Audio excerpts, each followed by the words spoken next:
चोराळा गावात रस्त्याच्या वादातून दोन गटात तुंबळ बेदम मारहाण।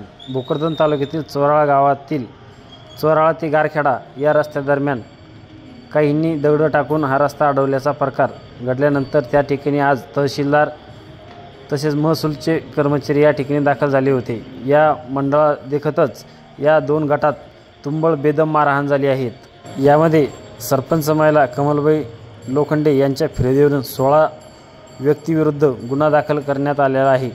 घडलेल्या घटनेमध्ये 2 जण गंभीर जखमी असून त्यांच्यावर खाजगी रुग्णालय सिल्लोड येथे उपचार सुरू असून या प्रकरणात एकमेकाविरुद्ध गुन्हे दाखल झाले आहे। सरकारने पाणंद रस्ते या प्रकरणावर केंद्र लक्षित केला असून हा त्याचाच गंभीर परिणाम म्हणावा का असा प्रश्न या ठिकाणी उपस्थित केला जाते। सर्व व्हिडिओच्या माध्यमातून आपण बघूया किती या ठिकाणी एकमेकांना मारतायत।